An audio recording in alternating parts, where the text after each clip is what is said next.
Bhojpuri cinema के power star कहे जाने वाले सिंगर और एक्टर पवन सिंह फिल्मों के साथ साथ अपनी पर्सनल लाइफ को लेकर काफ़ी चर्चा में रहते हैं।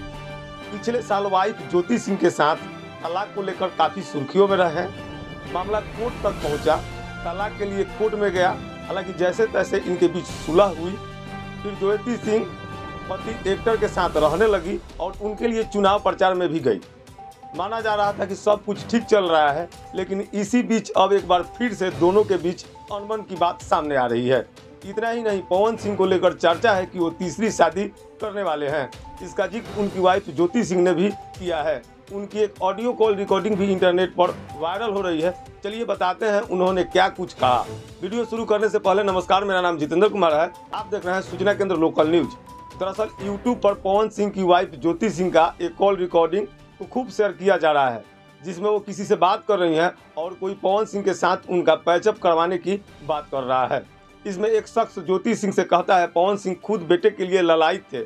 इस पर पवन सिंह की वाइफ कहती हैं जब ललायित थे तो क्यों तलाक दे रहे हैं, जब बीबी और बच्चे के लिए ललायित हैं तो बार बार क्यों तलाक की धमकी दे रहे हैं। आप ये बताइए कि जब वो इंसान मेरे साथ रहना ही नहीं चाहता है तो हम क्या करें, हम जबरदस्ती जाकर रहे हैं? ऐसा नहीं है कि हम जाकर नहीं रहे हैं। लोग कह रहे हैं कि आप जा नहीं रही हैं। कौन लड़की चाहेगी कि वो अपने हस्बैंड के साथ ना रहे।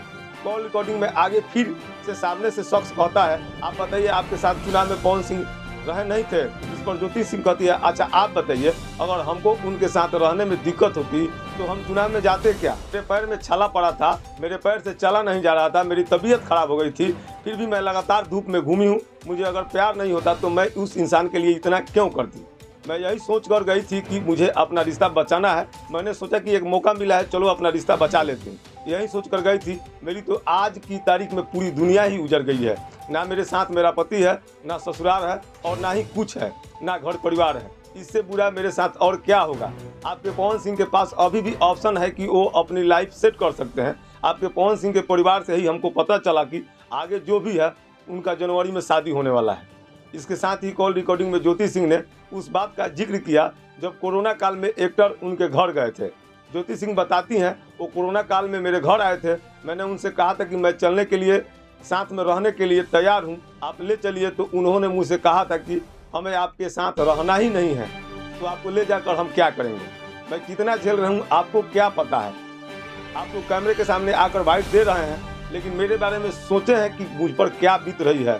ज्योति सिंह आगे कहती है अगर आप जिम्मेवारी लें, पवन सिंह मुझे इज्जत देंगे तो मैं आज भी अभी चलने के लिए तैयार हूँ, लेकिन मुझे इस चीज़ की गारंटी दें कि वो मुझे लेने आएंगे। अगर नहीं आएंगे तो आज के बाद आप मेरे माँ बाप के बारे में नहीं बोलेंगे। कॉल रिकॉर्डिंग में काफ़ी कुछ बात हो रही है। ज्योति काफ़ी कुछ कहती हैं, पुराने चीज़ों को लेकर भी कर रही हैं। साथ ही साथ और चीज़ गौर करने वाली है कि इसमें एक नाम बबीता मिश्रा का चर्चा में आ रहा है, जिसके साथ एक्टर का नाम जुड़ा है। उनका ये कॉल रिकॉर्डिंग वायरल हो रही है। हालांकि अभी तक इस पर ना तो पवन सिंह और ना ही उनकी पत्नी ज्योति सिंह की ओर से कोई ऑफिशियल रिएक्शन आया है। आगे आप क्या सोचते हैं कमेंट बॉक्स में ज़रूर बताएं। वीडियो को देखने के लिए बहुत बहुत धन्यवाद।